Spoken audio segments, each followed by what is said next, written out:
Perfect. Very happy to be joined by Reece McEwan, who is back in action, Cage Warriors 187, this weekend, April 19th, Braehead Arena. Very fun fight from a fan's perspective, taking on Weslley Maia. How you doing today, mate? Yeah, I'm good. Thank you very much. Thank you. How are you? I'm good, man. I'm good. I was just talking about saying before we started recording here, we had the UFC card last night. I'm very tired, but we will move through. Reece, big fight coming up. Yeah. Big few days. I'm sure for you as we get to this fight, how are these next few days going to look? Obviously, you haven't got to deal with the travel as much for this one, which is good. Yeah, no, definitely. Fight week's all about. I feel like fight week's just like a countdown. Your training camp's been done. Your hard training's been done if you're doing it correctly. Now it's just about kind of shifting your attention to making weight, having short, sharp sessions, keeping the body going, more on the mindset side of things, and then you're almost like counting your days in until you arrive at the hotel on the Thursday night, and then it's about making weight, and then it's refuel time. Want to touch on this matchup off the top. Firstly, you're very impressive getting back to winning ways in September. Thank How you. soon after how soon after that did Wes Meyer's name kind of come to you? I know there was a bit of back and forth online between the two of Uh-huh. you, but how soon did that kind of come to you, and then it became clear that this was a fight that was going to happen, and then what was your reaction to getting it done? Um, sorry about that rain in the car. Well, I wanted to fight in November in Newcastle, and then there was like kind of talks of if maybe doing that, maybe we'll keep you updated and stuff, and nothing came to it. And then obviously the date came out for Glasgow, and I thought, right, okay, that's where I'll get next. And then yeah, but when I've got a fight offer like Maya and then someone else, and we basically said yeah to them both, and then I got like a happy birthday call out from Maya, and I thought that's going to be the guy then, isn't it? And then from like say my birthday 29th of January, it was just kind of all full steam ahead for preparations and against Weslley Maia. So he's a tough opponent, very skilled, very nice, very athletic, very explosive, very well rounded. Some big wins and some big losses, and I mean that in a complimentary way. Like he's lost to some good guys, so. I've taken him very seriously, and I've got a lot of respect, and that's just kind of brought the best out of me in this fight camp. One of those matchups where when it got announced, you saw the reaction online. I'm sure Cage Warriors made a post with all fans' tweets. I was very excited for it as well. Yeah, Is it one that particularly got you excited as well? yeah. I think honestly, anytime I've got an opponent through, you get butterflies, you get nerves, and even more so when you know who. Like you tend to know when you get a fight offer, you tend to know who it is. Isn't like you know of them, and I've known for Weslley for years. Like he's been on the scene years before me. I watched him on his, let's say, his rise in Cage Warriors, and then I watched him. I've probably watched the majority of his fights, like not live, but like every fight that he's had. Like, i I'm a fan of the sport, so I've been very familiar with him, and I've touched on like there was like a provisional fight offer to sign for Cage Warriors before I did, and it was the only guy that was available. But it was too experienced for me at the time. My coach team was like, "Nope, I want two more fights for this kind of thing before we accept anyone." And once we've got those four pro fights, we'll fight anyone in the circuit, on the scene. And so I knew of him. I know how dangerous he is. I know how good he is, and I know how he's always working his game. He's always improving. He's in a good gym. So I know a lot of people are excited for it, and that was amazing at the start, and now it just kind of feels like outside noise. I've just been so focused on building, not me, I'm not building the game plan, but my coaches have been so focused on building a game plan, and I've been so focused on applying it in the gym, and now it's about putting that to show on Saturday night. Yeah, presumably he's always one of these guys where you've always had one eye on towards, like, I'm probably going Yeah, to fight him I one didn't day. think it would Because be. Yeah, I didn't think it would be the one next one for. I don't know. I don't even look towards who could be next anymore, because it can kind of, I don't know, like Cage. I've got a manager, I've got a matchmaker, I've got coaches, I've got enough. I just need to focus. I need to focus on myself, and then when a fight offer gets in, I need to pass that over to my coaches to build the game plan, and I need to follow it. yeah, so obviously, like you say, you know what he's about. Everyone in UK MMA knows what Wesley Maia is about. How Yeah, do of you course. how do you how do you think what he does plays into what you want to do in there? It's a weird answer because then you feel like you maybe give things. I think like what's so good about Weslley is that his skill level. For like okay, so for me, without giving anything away, I rate and I respect him a lot, and I think he's got very good skills, and I think he's dangerous everywhere. I think he is working to make his game well rounded. He's got some great finishes. He's got some aggressive striking, some unorthodox striking. He's very athletic. His wrestling's good. His jiu-jitsu's good. And for me, that makes me prepare for absolutely everything. You know, like I'm prepared for the unknown because that's all a fight is. You don't know what you're like. There's the unknown be the unknown. And I'm prepared for the best version, the best like back taker, the best grappler, the best striker, the best flying knee, like calf kicker. Like I've looked at all his strengths. I've looked at all his like I don't know, yeah, strengths really. And my coaches have got training partners and to emulate that and throw that and now I'm just going in there. I'm ready to fight now. So how his skills play into me is that his skill set and his strengths have fueled me in training a lot. You mentioned a while ago about this being a number one contenders fight in your eyes. The division's a bit of a logjam at the minute. Obviously, Giddens and Giordano had their thing. They're going to run that Uh-huh. back. Shirzad is somewhere. He won a title shot from his prize fighter. Yeah, of course. That's going to come. That's going to come at some point. Where do you think you slot in with that, with a win here, and then how do you think everything kind of sorts itself out? So let's go top to bottom. I think Gittins should be signed to the UFC.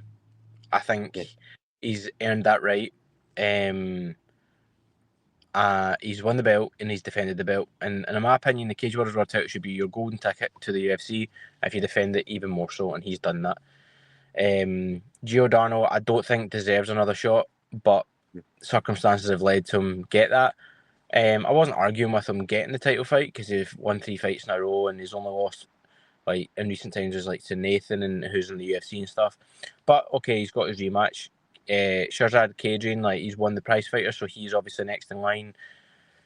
In MMA, anything can happen. It's about when the opportunity knocks. There's guys in the division that you might not expect, but they might be available at a certain date, and then he'll get a title fight. Mm. And that's just how MMA works. But I think the matchup between me and Weslley Maia, like, and I say this with the most respect to anyone else, if he beats me and I beat him, I don't think you can argue that the next person could be in line because it's yeah. I know you look at like it doesn't even matter. It's just the names and the profile and the reputation that we've got. Like the guys that he's got wins over, or the guys that he's even competed and came short against compared to me, and the guys that I've got wins over, and the guys that I've lost against. Like the resumes don't compare to anyone else in the division. So that is the biggest win in the division. If I beat Weslley Maia, when I look at the whole division and I got offered a fight out with Weslley Maia, and I was like, I actually said the Maia fight makes me more scared. Like that's the fight I want. That's the fight that will put a fire in my belly and get the best out of me now and years to come. So for me, that one's got to be rewarded. And the same goes with Maya. Like I fought for the title, and if he gets the one over me, then like I don't want to talk too much about him beating me. That's not the mentality that I'm going into. But I think I think this is a huge fight for the division. Obviously, it's been a good few months since we last saw you in the cage, back in September. You got the finish in the end there. Yeah, Just now, as we reflect for the next one, as we get to the next one, how do you reflect on that fight, and then what developments do you feel you've made in your game since that one coming into this fight? yeah. I think like I've made huge like although I never got a fight in November, I did put a fight camp in, and we had a almost like a development fight camp focus and improving my whole aspect of MMA. Like I feel like I'm a much more well-rounded MMA fighter now. My everything that I do is, I know it's going to sound like very simple, but it's hard to describe and it's hard to compare. It's hard to describe without telling things away. But if you see me in the gym, I'm just a much better MMA grappler. I'm a much better MMA striker. my strategy, my game plan's in place for next Saturday. And it's my job. Again, fighting is like, it's so. There was a 4-second knockout the other week in Cage Warriors. Jose Aldo got knocked out off McGregor for 13 seconds. Like, anything can happen, but all you can control is your preparations and how you perform. And my preparations have been phenomenal for this. I've made huge improvements since my last fight. I've made huge improvements since the Gittins fight, since the Els fight. Every fight, I'm just getting better and better. And the last fight was in September. That's been 5-6 months of just constant improvement. Going to the gym every single day, having a purpose from my coaches, my training partners, having things to work on, having building systems everywhere, building game plans everywhere. And then when we were faced with Weslley Maia, it was about channeling that to be Weslley Maia. And when we wrote the game, right, my coach Dean wrote the game plan and the objectives of the fight camp. When we reflected on that the last couple of days, we fulfilled everything we set out to do. And all that's left for me, it's on me now to go and perform and put these skills and put this game plan on show on Saturday night. Of course. And obviously, these cards, like the one Saturday night, Cage Warrior shows, big deal for Scottish MMA when they come up. Braehead Arena, which is, it used to be the main arena in Glasgow. It's a big place. Talk to me about where you see Scottish MMA as a whole at the minute, and then what it means to you to be a real featured part of such a big event when these events come around. It's definitely a pleasure, a privilege, sorry, to be a part of it. I mean, there was no show in Cage Warriors for 11 years, and then now this third show in the last 12 months, so that's phenomenal, like, extremely good. And I'm always proud to represent Scotland. When I fought around the UK in Cage Warriors, I was always on at them to like bring a show to Scotland. We've got the talent, we've got the support. It was phenomenal. Like it was phenomenal that it came around. It's phenomenal now that it's like here to stay. Like Cage Warriors have definitely invested in the Scottish scene, and you've got guys. I hate singling out guys because then you end up forgetting guys, but like myself, Chris Bungard, Sean Clancy's obviously main eventing. There's other Scottish fighters like Paul McBain, Damon Donald, Aidan Stephen. Like guys who have been in Cage Warriors before me, who have collected big wins, who have contributed to why they were able to come to Glasgow. It was a real team effort. Like it was a real everybody working together. And what I love about it is everybody's behind one another. Like the messages and the support we get. Like my Cage Warriors debut, I remember Paul McBain was at the weigh-in. He was like, "I'm just here to support you." He was fighting the night before. It's like the whole nation is behind each other, and I think that's what it should be like. It should be Scotland's a small country, and there's not many professional fighters. There's maybe about 20 professional fighters in the whole of Scotland, and everybody should be. I personally feel everybody should be behind one another and supporting one another, and trying to push the country on to like bigger and better things.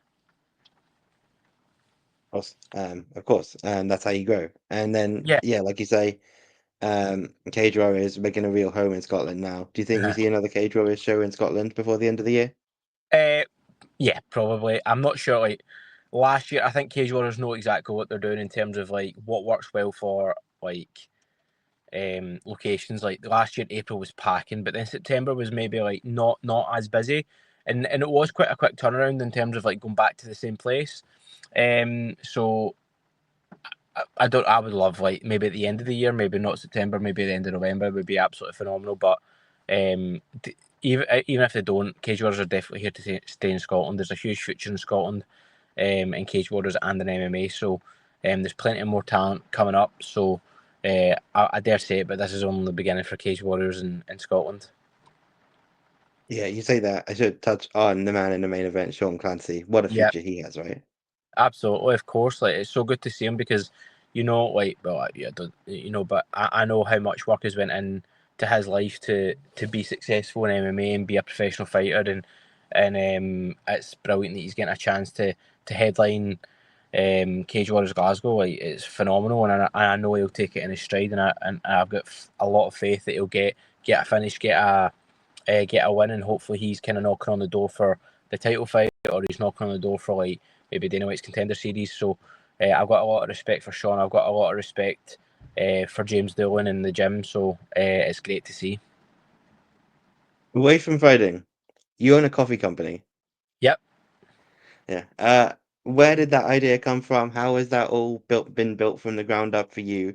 Um, and obviously scaling and growing that while also focusing on your fighting. How have you balanced that? Yeah, so the purpose of the business was to add value to my career as a fighter. So luckily, it doesn't take a lot of time away. So like when I'm in fight camp, um, bad way to say it, but it runs in the background. And then out with fight camp, like my business partner, like we sit down and we almost like project and plan for like the next few months and how it's looking. So like for instance, I never had a fight at the end of November, so I was able to dedicate a lot of time towards growing the business and building networks and building products, building blends, and able to spend a wee bit more time as like a business owner as such with my business partner. But again, luckily I've got an amazing business partner who also sponsors me.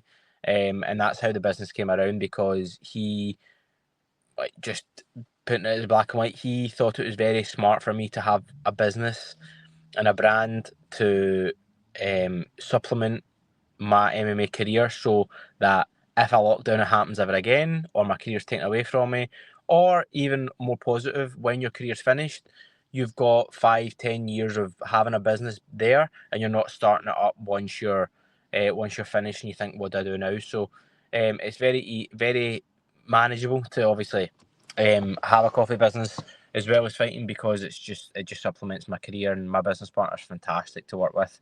He completely understands, and he's been nothing but good to me since we started working together.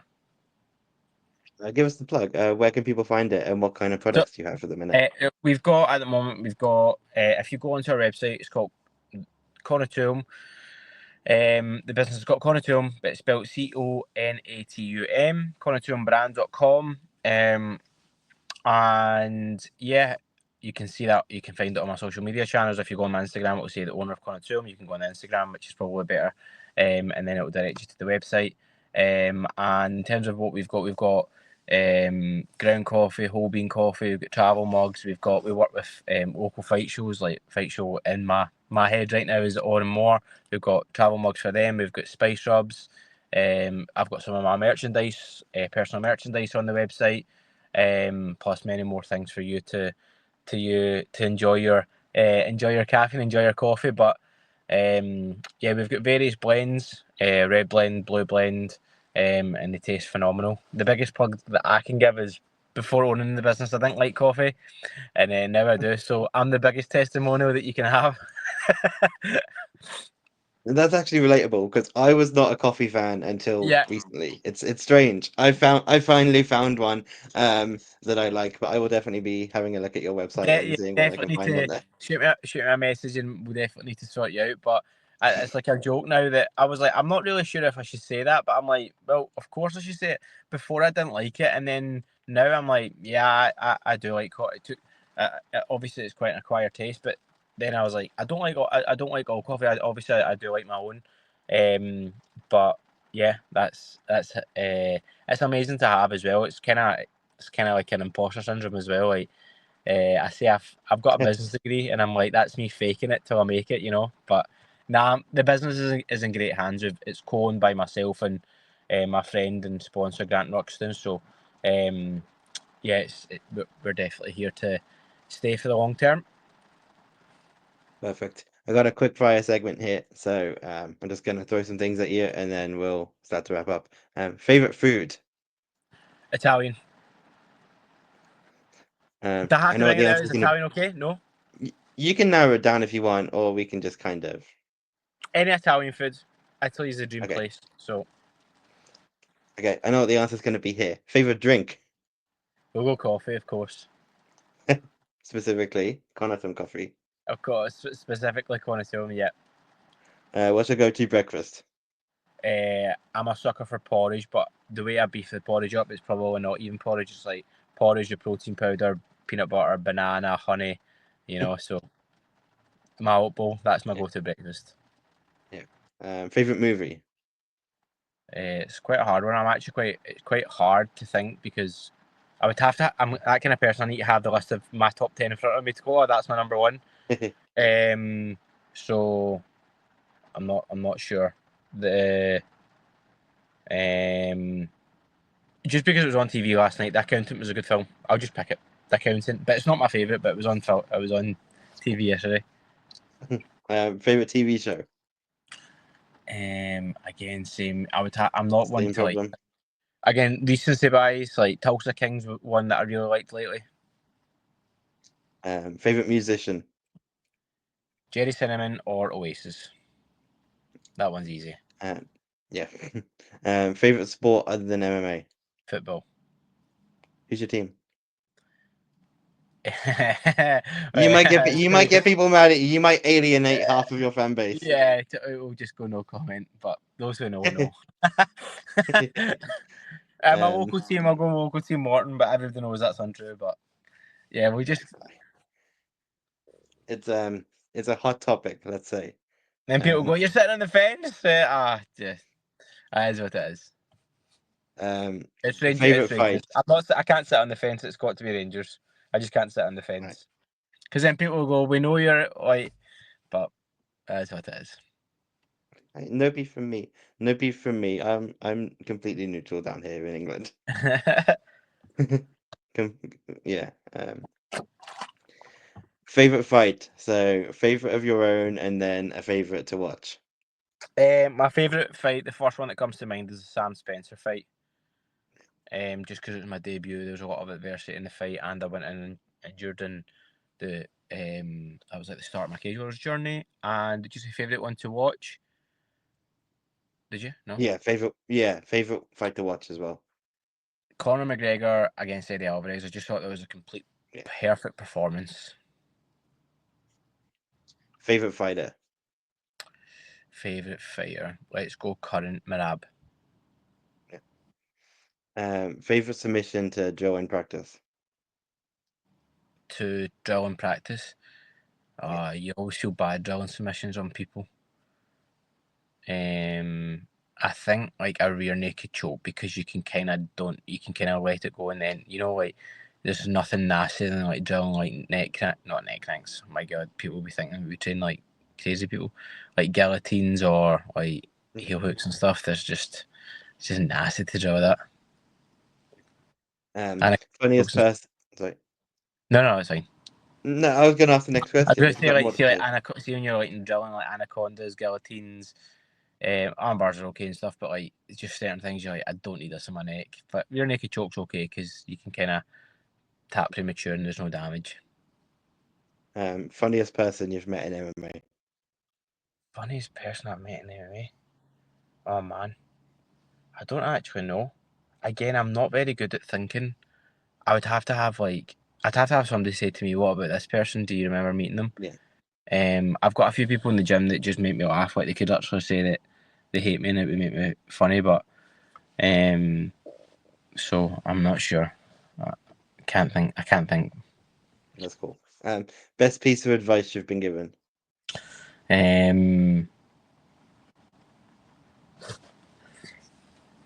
Probably because I do think about it a lot when you win or lose, or it just lets me carry about myself every day. It's just like it's very personal, but like make 8-year-old Reece proud.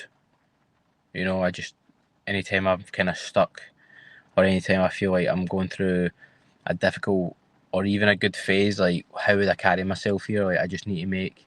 Maybe I think a wee bit in the future, like about I translate that into like thinking about being a parent. Like how would I make my children proud? But now I don't have children, so it's like how would I make the younger version of me proud? So it's like I always try to make me like makes me into a better man and make the right decisions. So I would probably say make 8-year-old Reece proud, which in turn is like will eventually turn into like how will you make your kids proud kind of thing. Yeah, that works. That works. I want to thank you for the time today, Reece. No, Very thank excited to see you back in the cage this weekend. Of course, UFC Fight Pass is where you can watch it. And Reece, for anyone watching, anyone in the building, anyone watching on Fight Pass, give us the hard sell. What can the fans expect when yourself and Weslley Maia step into the cage? you. Expect a very exciting fight, a very very exciting fight, very exciting matchup from two high level Cage Warriors bantamweights, two of the best bantamweights out with the current title fight that's matched up. And you'll see the best version of Reece McEwan yet, and the winner will go on to fight for the title. Perfect. I want to thank you for taking the time again, Reece McEwan. Best of luck. Thank you very much. I appreciate that. Thanks.